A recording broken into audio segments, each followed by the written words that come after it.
The signal was not supposed to exist. I was 47 minutes into my third consecutive overnight shift at Waystation Series when it arrived. Not a ping, not a pulse, not a routine navigational echo from one of the outer survey drones.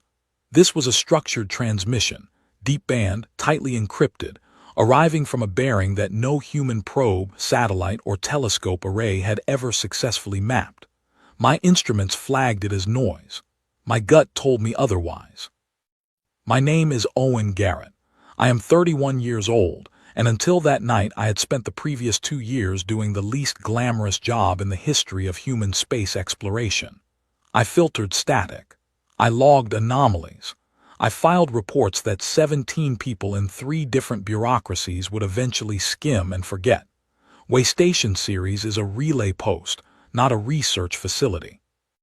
It sits in the asteroid belt like a forgotten tin can, staffed by a rotating crew of 6, and it exists primarily to bounce communications between the inner planets and the long-range survey ships working the outer system. Nobody comes here looking for history. Nobody expects to find it. I almost deleted the signal. That is the part that keeps me awake sometimes, even now. My finger was on the command key. It had every marker of a corrupted file. A stray reflection bounced off a metallic asteroid. One press and it would have been gone, scrubbed from the logs, and life on Earth would have continued exactly as it had for thousands of years, completely unaware that the rest of the galaxy had already written us off. I did not press it. Instead, I pulled my chair closer to the console, turned up the gain on the secondary array, and told the station's analysis system to run a full pattern sweep. Then I made myself a cup of coffee, sat down, and started reading the raw data stream by hand, character by character, the way my supervisor Colin Webb had taught me in my first week on the job. Colin always said that automated systems were built to find what engineers expected to find. Humans were built to find everything else. It took 4 hours just to confirm that the signal had a structure. Not random noise, not a repeating pulsar pattern. A deliberate, layered, encoded structure, built in cascading logic blocks that reminded me, in a strange way, of musical notation. Each layer referenced the one below it. Each block had a key embedded in the block before it. Whoever built this encoding system had designed it to be opened in sequence, like a set of nested boxes, and they had been extraordinarily patient about it. I did not sleep that night. I did not sleep the following night either. By the third day, my bunkmate, a navigation engineer named Lucy Farrow, had started leaving water bottles and food packets outside my station door without knocking, because she had seen the look on my face and understood, without asking, that whatever I was doing required concentration and silence and could not be interrupted. Lucy is that kind of person. She has an instinct for when not to ask questions, which is a rare and valuable quality in a person who shares 800 square feet with you. The encoding system cracked on day 4. Not fully, not all at once. The outermost layer opened, and what was inside was not text, not images, not audio.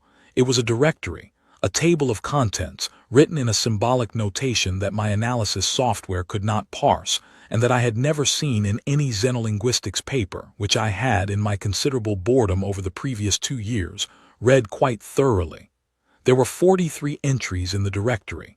Each one had a timestamp.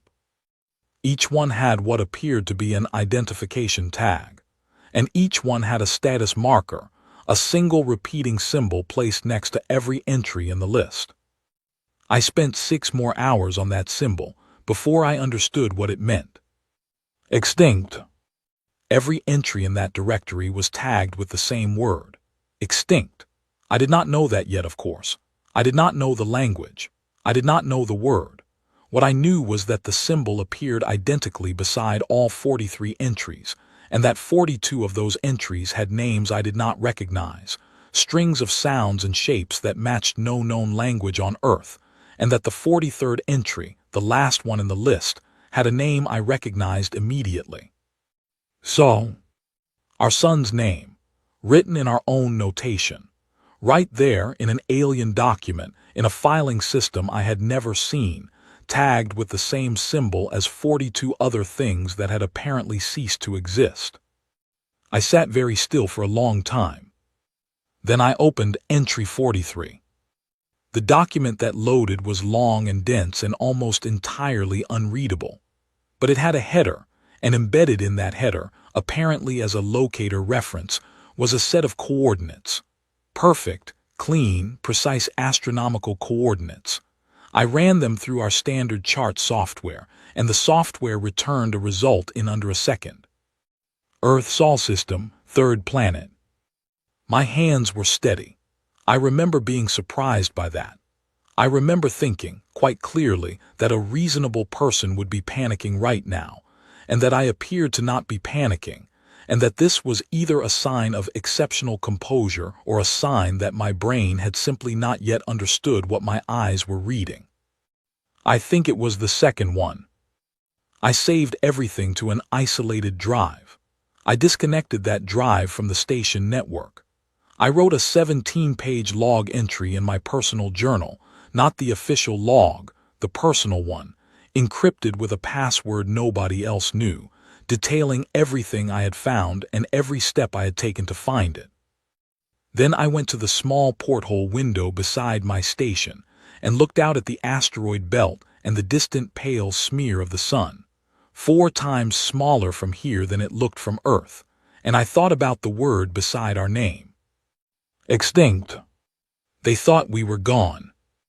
Whoever had written this, whatever council or body or civilization had filed this document, they had looked at our star, logged our planet, and concluded that the species living on it had ceased to exist.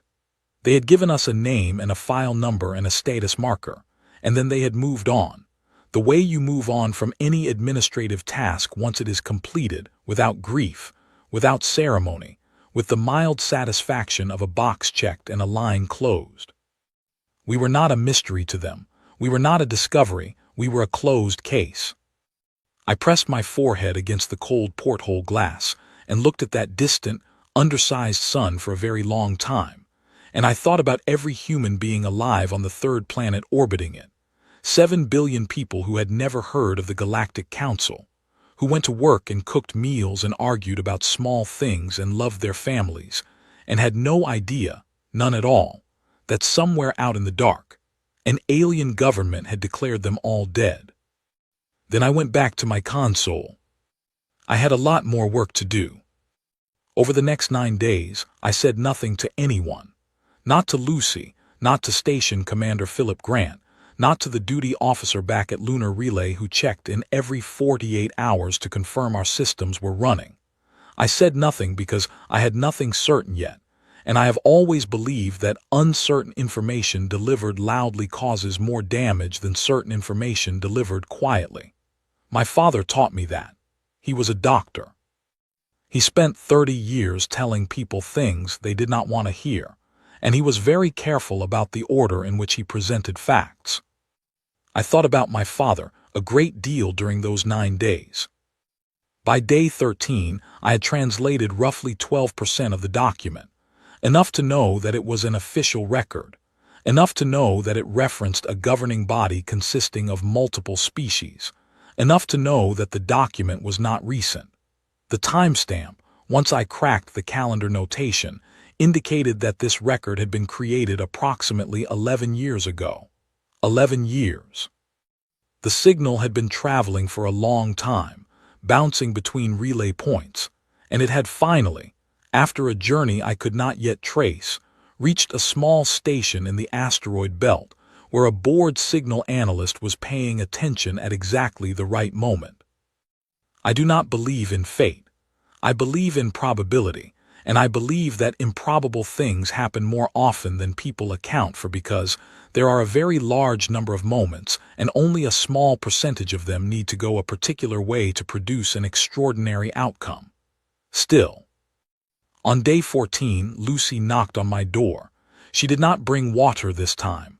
She stood in the doorway and looked at my face and said, very quietly, "Owen, what did you find?" I looked at her for a moment. Then I said, "Sit down." She sat down. I showed her the coordinates. She did not speak for a very long time. Then she said, "What does the symbol mean?" I told her. The color went out of her face, and then, slowly, something else replaced it. Not fear, something harder than fear and more useful. She said, "How do we open the rest of it?" I smiled. For the first time in 2 weeks, I actually smiled. "That," I said, "is exactly the right question." We worked through the night. We worked through the following day. On the morning of day 16, with Lucy handling the lower layer decryption protocols while I mapped the linguistic structure of the document header, the second layer of the file opened, and we both went silent at the same moment, because what appeared on our screens was not more encrypted data. It was a voting record. 43 names down the left column, a date across the top, and in the column to the right of each name, one of 2 symbols repeated over and over down the page. Yes or no. I did not yet know which symbol meant which, but I counted them. I counted them twice.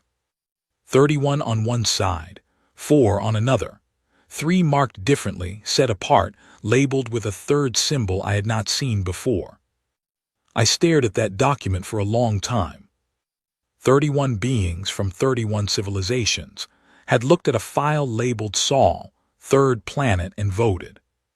And we had never known. I reached across the console and picked up the isolated drive. I held it in both hands.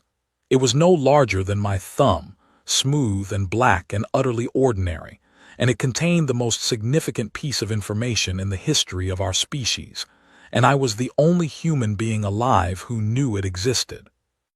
I thought about what to do next for exactly 4 minutes. Then I encrypted a copy, wrote a brief cover message, and sent it to 6 journalists, 2 physicists, and my mother. I figured if anyone was going to decide what humanity did with this, it should not be just me. The response came back in under 3 hours. Every single one of them said, "Send more." So I did. The first journalist to call me back was a woman named Claire Sutton, based in London, who covered science policy for a publication with a long name and a large readership, and a reputation for not printing things it could not verify. She called through the station's official communication line, which meant she had already done enough digging to find the frequency, which told me she was serious. She asked me 11 questions in rapid order and then went silent for a moment and then said, "If this is real, Owen, you understand what this means." I said I did. She asked me how confident I was. I said, "Confident enough to send it to you." She said she would call back in 4 hours. She called back in 2. By that point, the 2 physicists, a father and son team named George and Nathan Aldrich, who worked out of a university research station in New Mexico, had already sent me a 40-page preliminary analysis that confirmed my translation methodology was sound, identified 3 errors in my calendar conversion that pushed the document's creation date back by 8 months rather than forward, and asked, with barely concealed excitement, whether I had attempted to access any of the other 42 entries in the directory. I had not. I told them I had been somewhat occupied with entry 43. George Aldrich, the elder of the 2, wrote back a single sentence, "Understandable. Open entry 1 when you can." I filed that suggestion away.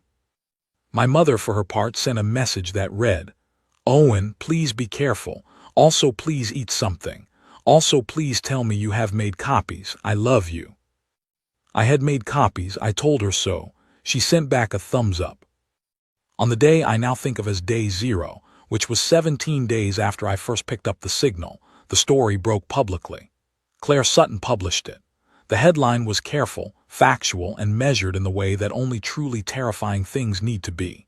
The article contained no speculation. It contained the coordinates. It contained the translated header. It contained the voting record, with a note that the linguistic analysis was preliminary but consistent across 3 independent reviews. It contained my name, which I had given her permission to use, because I thought anonymity in this situation was both pointless and cowardly. Within 6 hours, every major news organization on Earth had picked it up. Within 12 hours, 3 governments had issued statements calling the document a fabrication. Within 24 hours, 5 more governments had quietly contacted the Aldrich team directly, asking for the raw data. Within 48 hours, Philip Grant knocked on my door, which he had not done once in the entire 2 years I had worked for him, and said, "Owen, I've had calls from 8 different agencies this morning. Would you like to explain to me what is happening on my station?" I said, "Yes, sir, I would. You should probably sit down." He sat down.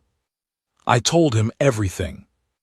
To his considerable credit, Philip Grant did not try to contain it. He did not tell me I should have reported it through official channels first, though I had not, and he would have been within his rights to say so.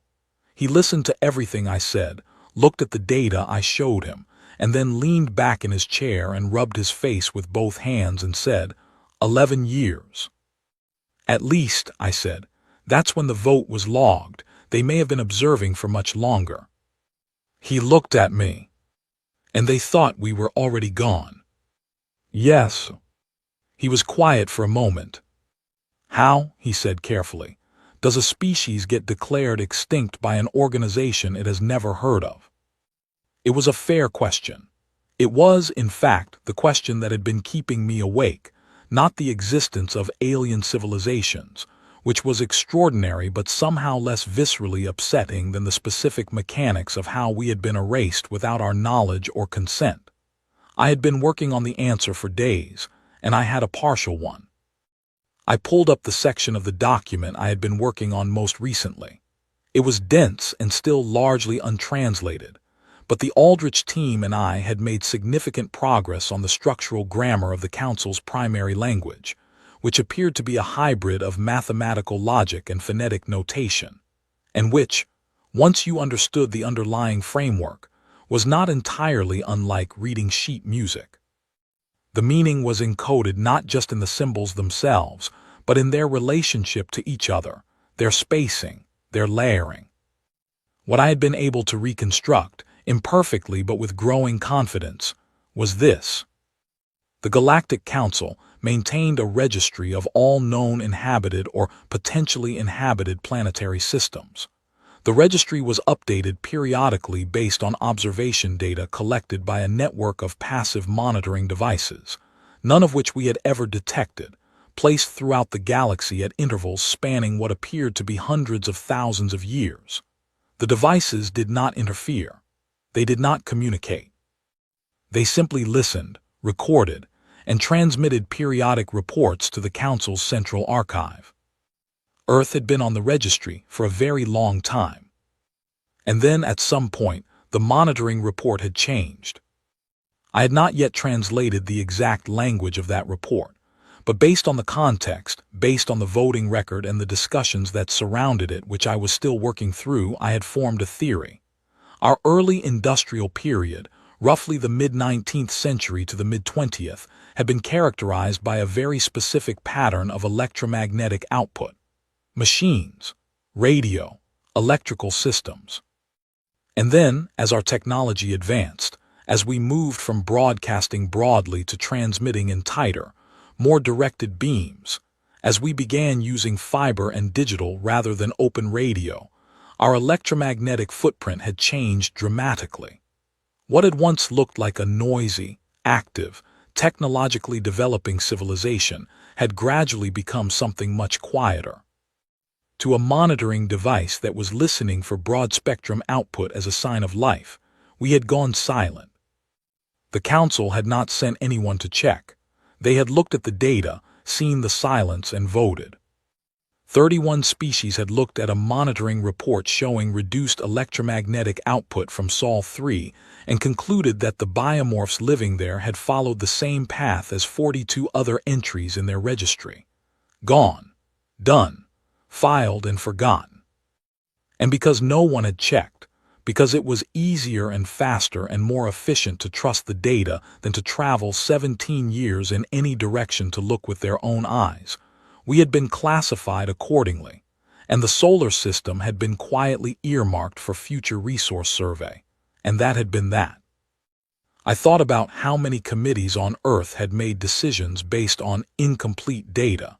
I thought about how many reports had been misread, how many signals had been misinterpreted, how many lives had been quietly shaped by conclusions drawn from numbers that did not tell the full story. I thought about how utterly, completely, and catastrophically ordinary this was.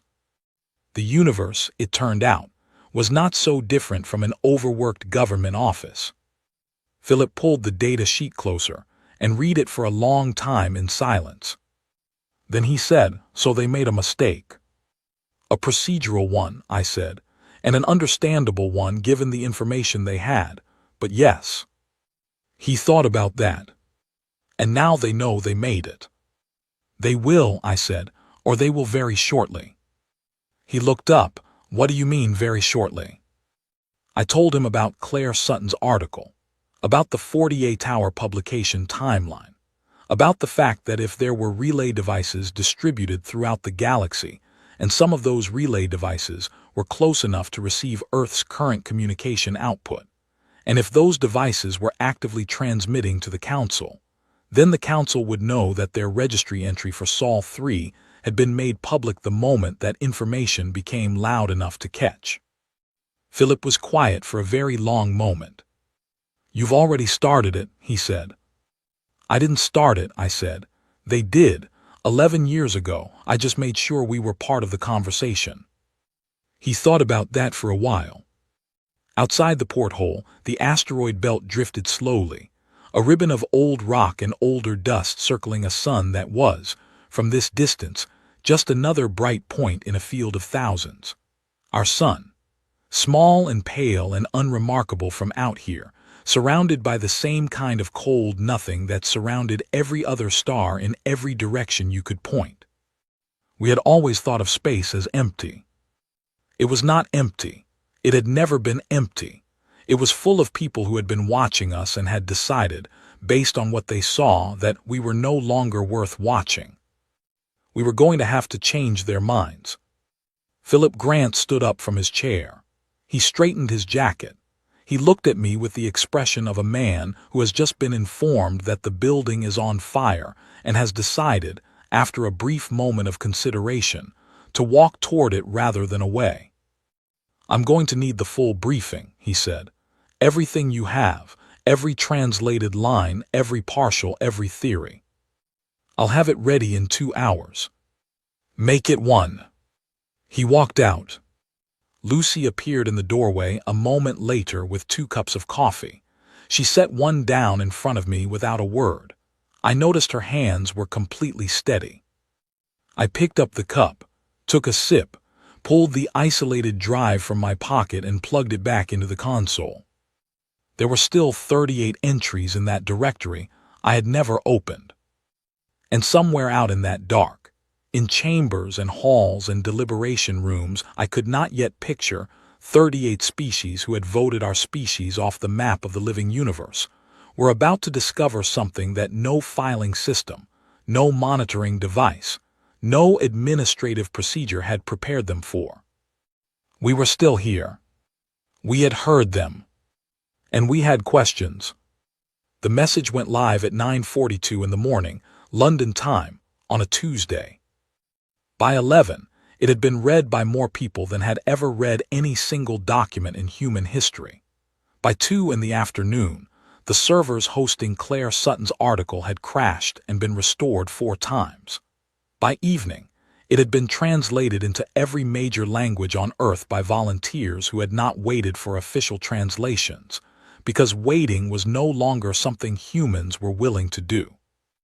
I watched the numbers from Waystation series with Lucy standing beside me, the 2 of us sharing a bowl of cold noodles that neither of us tasted, and neither of us said anything for a long time because there was nothing to say that the numbers were not already saying better. This is what happened in the first 72 hours. Within 6 hours of publication, the 3 governments that had called the document a fabrication quietly retracted their statements and replaced them with statements saying the matter was under review, Nobody commented on the change. Everyone noticed it. Within 16 hours, a group of 11 linguists from 4 different universities, none of whom knew each other, had independently begun working on the Council's language and had each reached the same structural conclusion that the Aldrich team had reached. They found each other on an open academic forum, merged their work, and published a joint preliminary grammar guide that was downloaded 900,000 times in its first hour online. Within 24 hours, the physics community had confirmed that the signal's origin bearing, cross-referenced against the timing of its arrival, and the known distribution of relay infrastructure that the document described, was consistent with a point source roughly halfway between our solar system and the galactic core. Not close, but not impossibly far. Close enough that a signal transmitted at the right frequency from Earth would reach it. Close enough that it might already have arrived. Within 40 hours, something happened that no one had planned and no one had organized, and that would later be described by historians as one of the more remarkable examples of spontaneous collective human behavior ever recorded. People started building.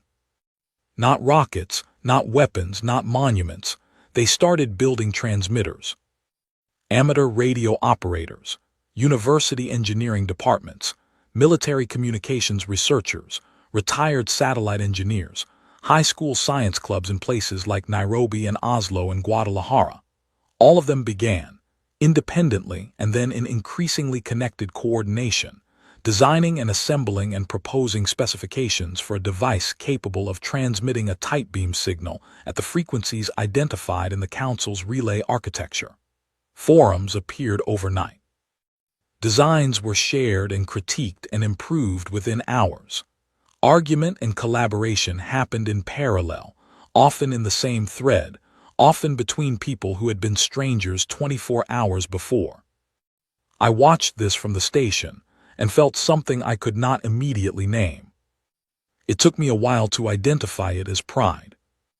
Not pride in myself, pride in the species, the stubborn, inventive, deeply irritating species that I belonged to, which had been handed the most alarming news in its history and had responded, not with paralysis, but with the immediate and apparently irresistible impulse to do something about it.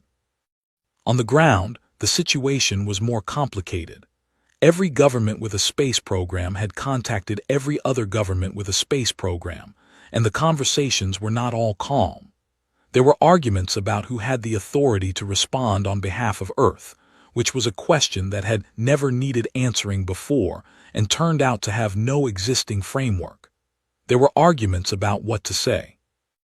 There were arguments about whether to say anything at all, a position that lost ground rapidly as it became clear that the decision was being made not in government chambers, but in university labs and kitchen workshops and amateur radio stations in the backyards of houses in quiet neighborhoods all over the planet.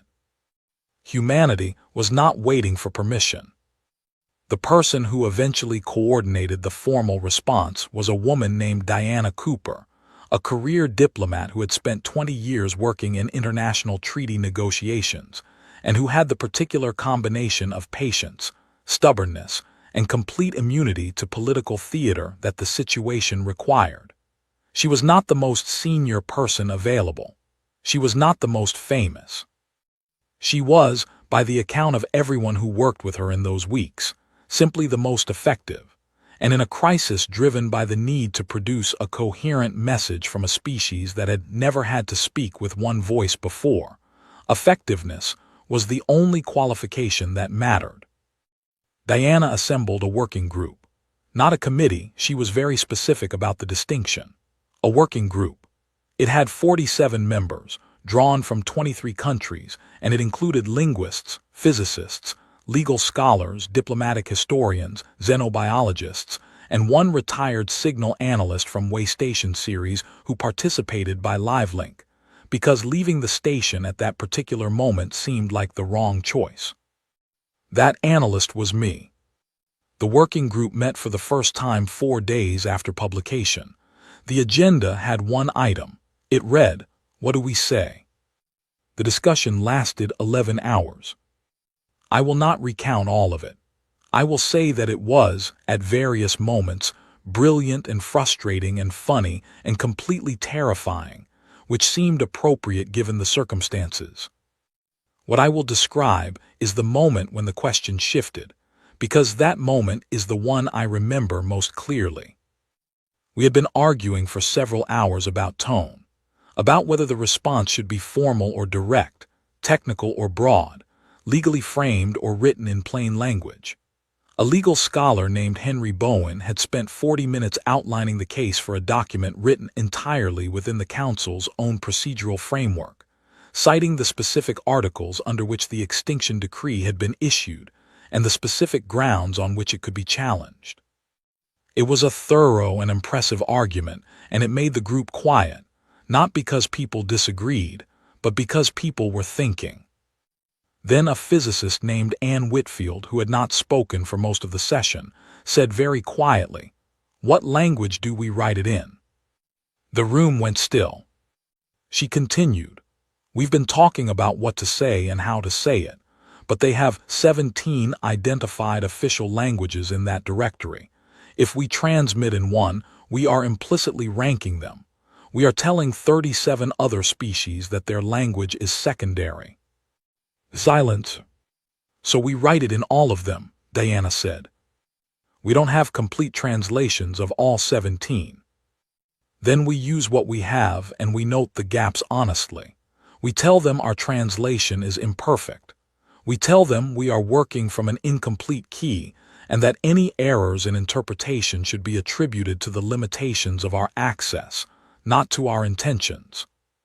Someone asked whether that would make us appear weak. Diana looked at the person who asked and said, "We are responding to our own death notice. We are not trying to appear strong. We are trying to appear alive." Nobody argued with that. The formal response was completed on day 12. It ran to 31 pages in standard council notation, 17 language versions in full where translations were complete, and partial versions with explicit notation of gaps where they were not. It cited, precisely and correctly, the procedural articles under which our extinction had been classified, and it submitted, in the Council's own legal format, a formal motion for review on the grounds of verification failure. Attached to the motion were 1,700 pages of evidence of ongoing biological and technological activity, formatted to the Council's own evidentiary standards, which the Aldrich team had spent 8 days reverse engineering from the directory structure. The final line of the response was written by Diana Cooper and was not in the Council's language at all.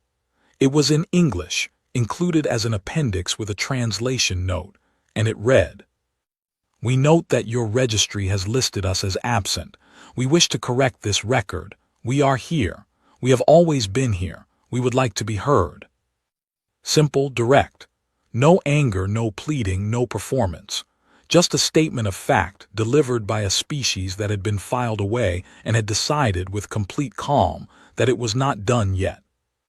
We transmitted it on day 14, using a network of 17 ground stations and 3 repurposed communication satellites that had been hastily but precisely realigned by a team of engineers who had worked without adequate sleep for 6 days straight, and had produced, against all reasonable expectation, a signal that hit every council relay node in detectable range simultaneously. The transmission lasted 4 minutes and 22 seconds. Then it was done, and the waiting began. I sat at my console on Waystation series and listened to the carrier frequency we had transmitted on, which was now silent again, and I thought about the 42 other entries in that directory. 42 species that had been logged and filed and marked extinct and had presumably not, as far as the record showed, sent anything back. I thought about what that meant.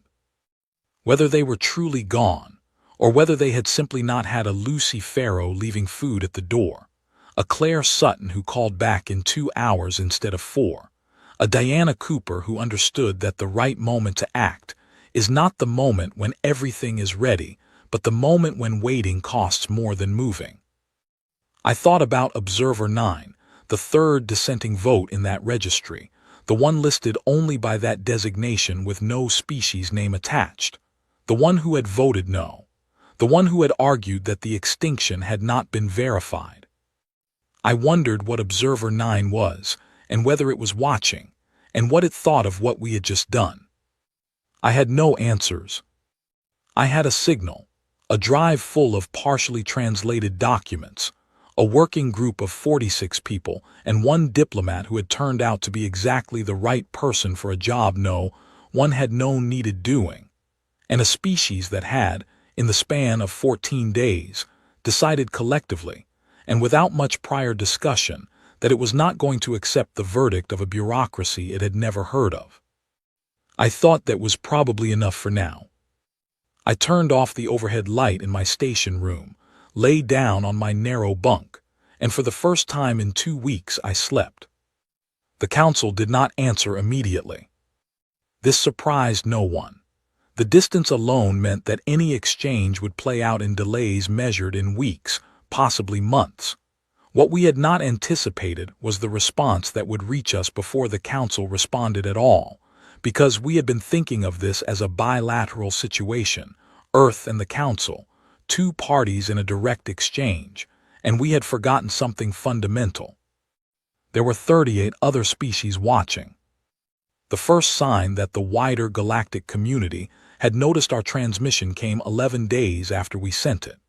It arrived not as a directed response, but as a change in the background electromagnetic spectrum, subtle enough that the standard monitoring arrays would have logged it as noise. I noticed it because I had spent the previous year developing an instinct for what this frequency range should look like, and what it looked like now was different. There were new signals in the background, multiple sources, different encoding structures, different origin bearings, none of them directed at Earth. They were talking to each other. About us. I spent 3 days mapping the sources before I told anyone. I needed to be certain. When I was certain, I brought the data to the working group, and the working group spent 2 days being quietly overwhelmed before Diana called for order and said, "All right, what does the traffic tell us?" What the traffic told us was complicated and incomplete, because we could not yet decode most of it, but the structural patterns were informative in themselves.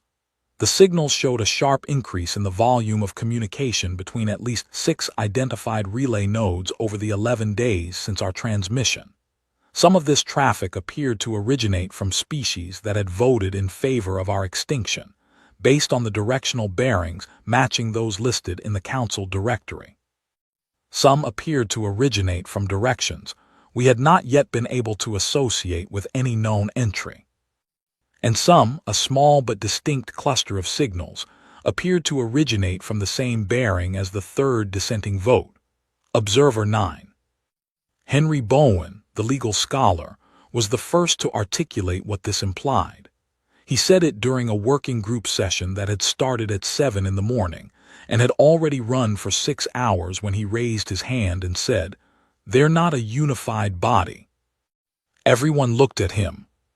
"The council," he said, "we've been treating them as a single entity with a single position, but voting records don't happen in unified entities.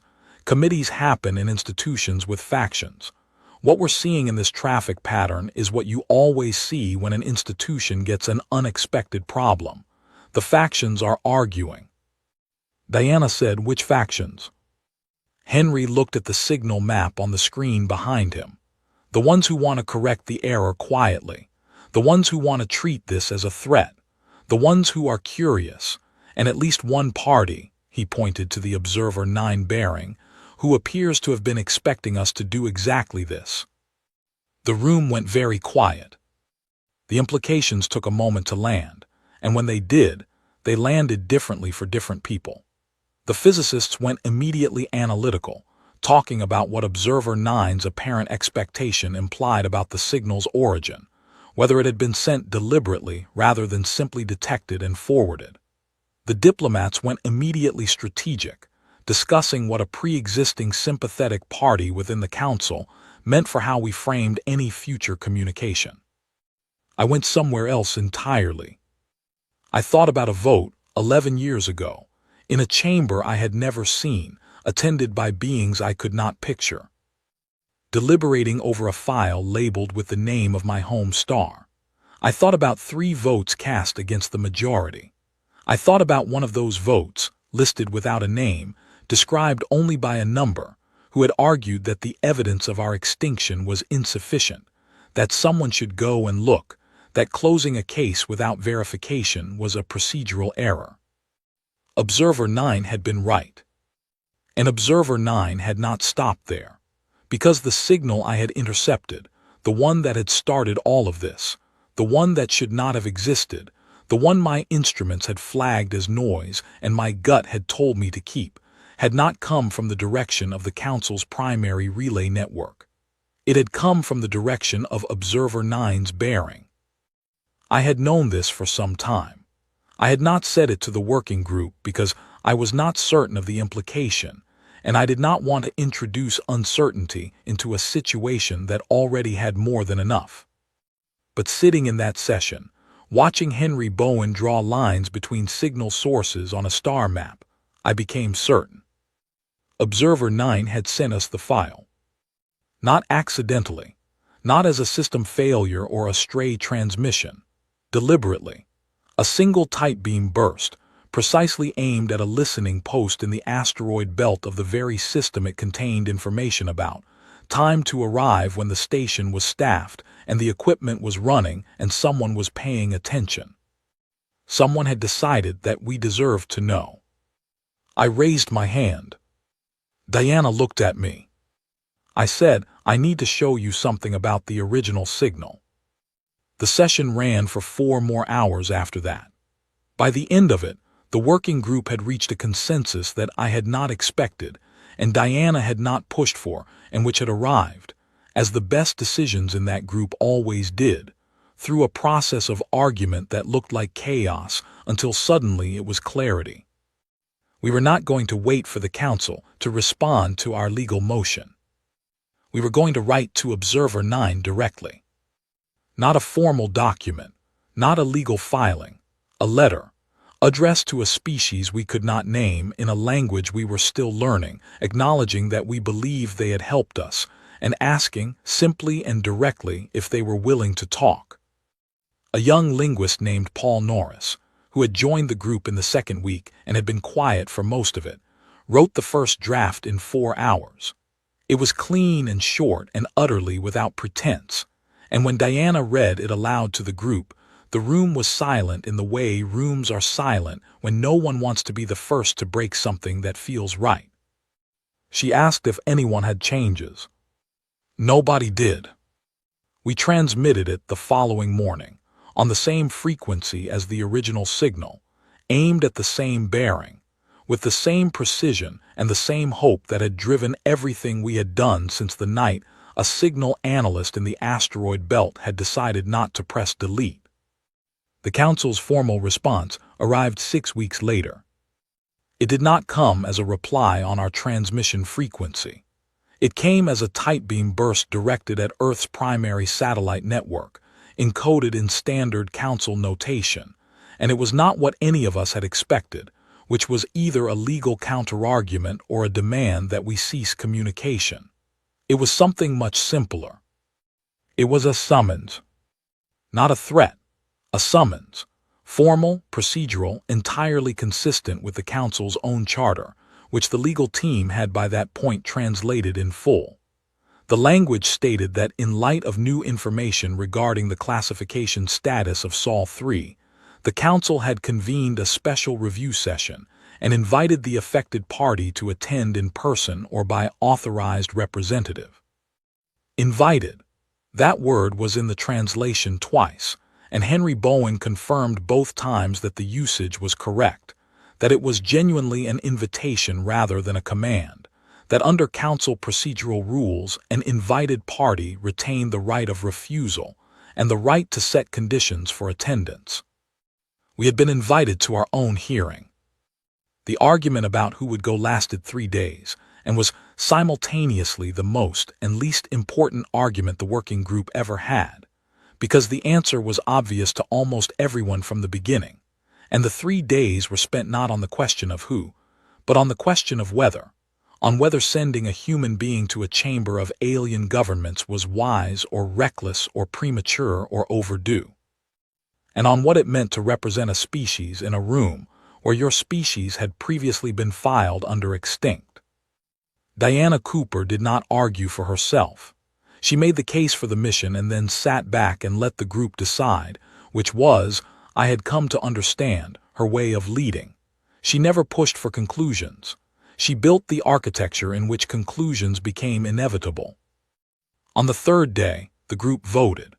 The result was 39-8 in favor of attendance, with Diana Cooper confirmed as lead representative and 2 additional delegates, Henry Bowen for legal and Paul Norris for language. After the vote, Diana looked at me across the video link and said, "Owen, you found it, you should be there." I said I was not a diplomat. She said, "Neither were we 3 months ago." I thought about that. Then I said yes. I had imagined it many times in the weeks between the summons and the day of the session. I had imagined something vast and dramatic, a space the size of a cathedral, light streaming through alien windows, dozens of species arranged in curving tiers, every eye an optical sensor, and whatever else they used for perception fixed on the 4 humans walking into the center of it. The reality was smaller and stranger, and in some ways more frightening, because it was ordinary in ways I had not prepared for. The council's deliberation space was virtual.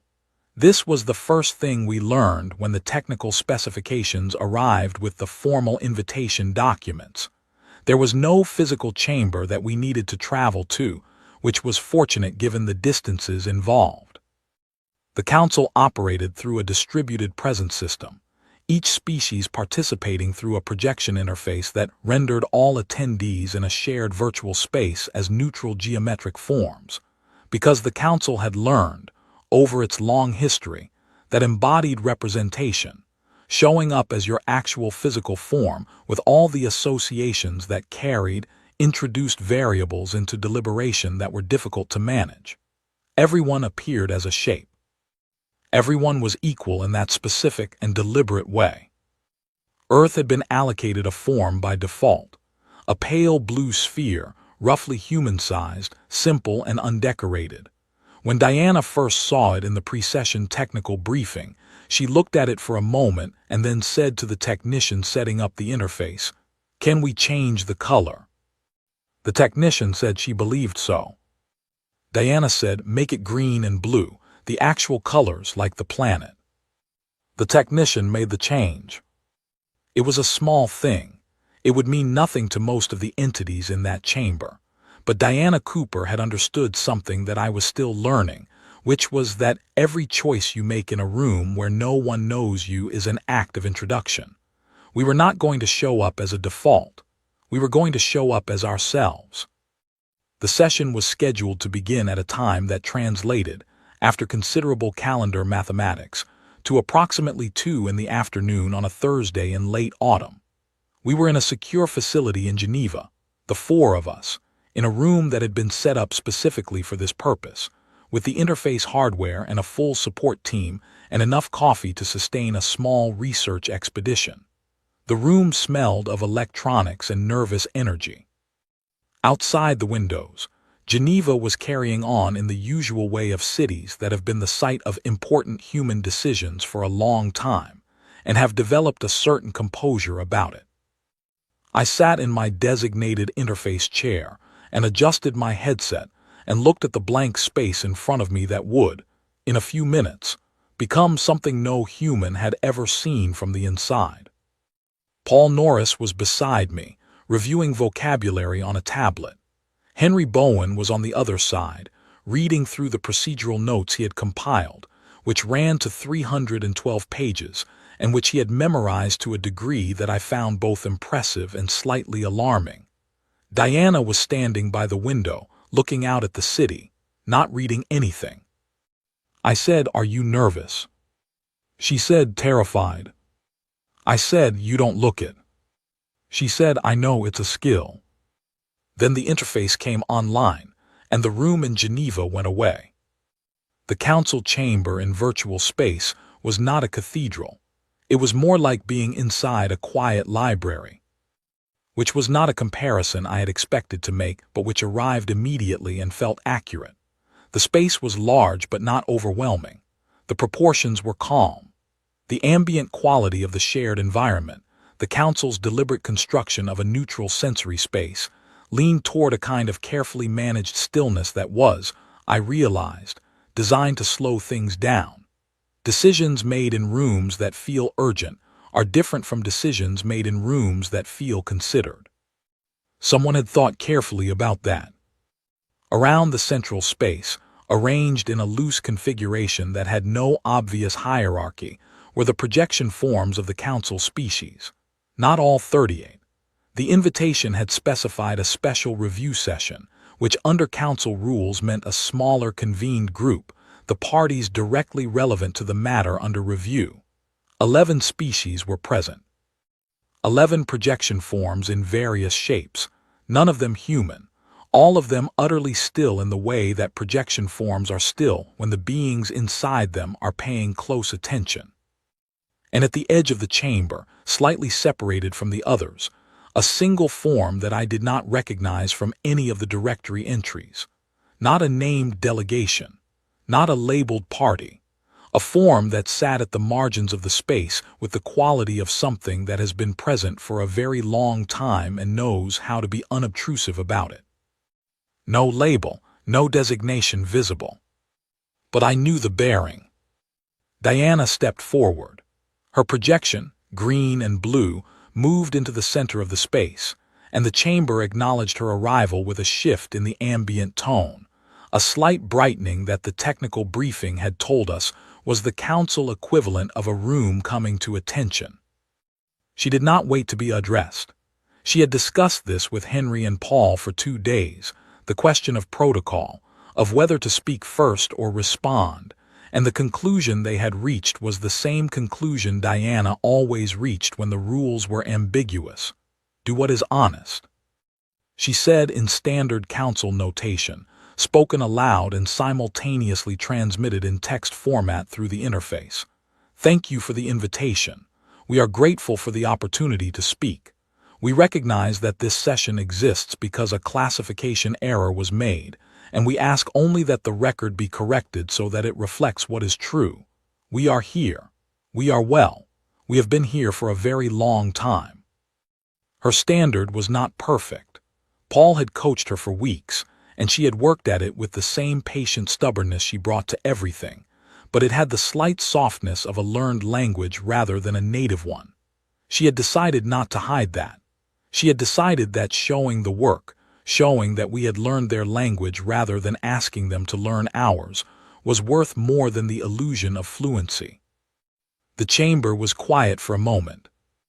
Then the delegation I had been able to identify from directory entries as the Vreth, the species that had cast one of the 3 dissenting votes 11 years ago, made a response gesture that Paul had flagged in his notes as the equivalent of formal acknowledgement, and said, in standard that was considerably more fluent than Diana's, the record notes the arrival of authorized representatives of Sol 3. The review session will proceed. Henry leaned slightly toward Diana and said, very quietly, that's the best possible opening. Diana did not look at him. She said equally quietly, I know. What followed was 3 hours of procedural work that I will not describe in full, because much of it was exactly as procedural as it sounds. Motions filed and acknowledged, documentation entered into the record, the legal mechanism of a civilization that had been running for a very long time, grinding through the process of acknowledging that it had made a mistake. Henry handled most of it, because it was his territory, and he was remarkable to watch, precise and patient and utterly unintimidated, citing council articles with the ease of someone who had spent his whole career doing this with documents written in languages he actually spoke. There were 2 moments in those 3 hours that I want to describe, because they were the moments that stayed with me after everything else faded. The first was when the Doreth delegation, the largest mineral rights holder in our sector, the species that had the most to lose from our classification being reversed, submitted a procedural objection to the review on the grounds that the evidence submitted by Earth had not been independently verified by a council-recognized assessor. It was a legitimate objection. It had legal standing. Henry stood up to address it and had been speaking for approximately 4 minutes when the form at the edge of the chamber, the unmarked one, the one I had been watching since we arrived, moved for the first time. It submitted a document. Not to the full chamber, directly to the session record, via the formal document submission channel, which under council rules meant it would be entered whether or not the presiding body called on it. The document, which appeared in the record with the label Observer 9 and caused a visible shift in the chamber's ambient tone, was 11 years old. It was the original dissenting motion, the one filed against the extinction decree at the time of the vote. It cited, in full, the verification failure. It cited the lack of in-person confirmation. It had been filed 11 years ago and had been noted in the record and overruled and apparently never fully closed, because Observer 9 had filed it as a standing objection rather than a resolved one, which under a procedural rule that Henry found and held up with the expression of a man who cannot quite believe his luck, meant that it remained active until either the matter it objected to was resolved or the filing party withdrew it. The Dorath objection died in the chamber. The standing motion absorbed it. Henry sat down. He looked at the unmarked form at the edge of the chamber for a long moment. Then he looked at me. I nodded.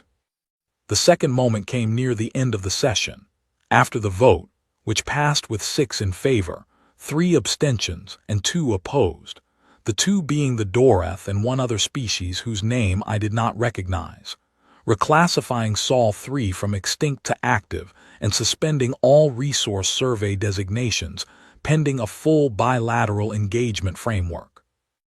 It was not a complete victory. It was the beginning of a much longer process. Diana understood that and said so clearly to the group and then to the press afterward. There would be more sessions, more motions, more documentation.